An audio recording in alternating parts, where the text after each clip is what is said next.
Hello, my name is Emma Hayiou-Thomas and I'm going to speak briefly about the consequences of DLD for children's literacy development. So the ultimate goal of reading is comprehension, to understand the meaning of the text we're seeing written on the page. And there's a simple but very useful division of labour here. On the one hand, we need to be able to decode the letters that we see and map them onto the right sounds, essentially phonics. But we also need to map this onto what we know about the meaning of words and sentences. This idea that reading comprehension depends fundamentally on combining decoding with our linguistic comprehension is known as the simple view of reading. And these two different aspects of reading, in turn, build on different aspects of spoken language. Decoding depends very much on phonology, on having fine-tuned representations of the sounds of words. And on the other hand, our vocabulary and grammatical knowledge are what essentially form the substrate for our language comprehension, that in turn supports our reading comprehension. And we know that these two different routes into reading comprehension can break down differently.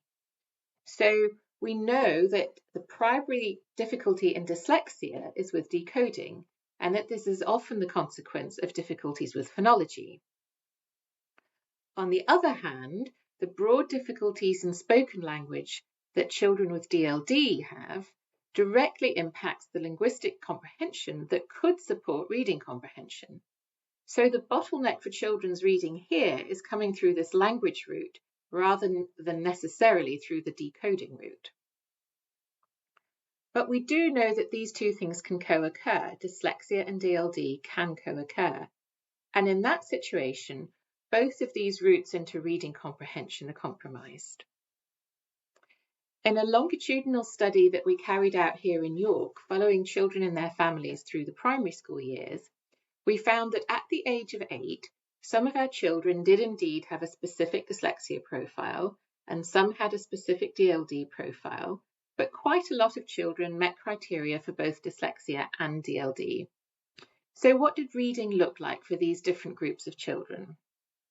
Well, for the children with DLD, we could see that they had really quite severe problems with reading comprehension, just as you would expect from that simple view framework. They did also have some weaknesses in decoding, but these were not nearly as marked as their comprehension difficulties.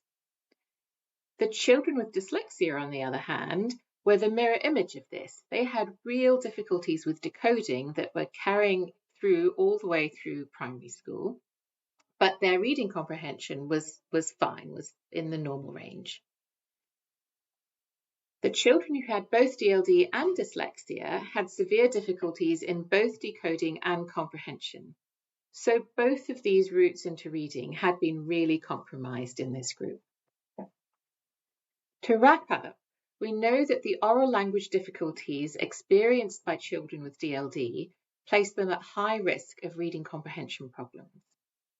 In addition, children with DLD may also struggle with breaking the code in early reading or phonics. However, because decoding isn't the main area of difficulty for many of these children, it's possible that early on they look like they're getting on all right with reading, and the problems with comprehension become obvious later on in primary school or even secondary school.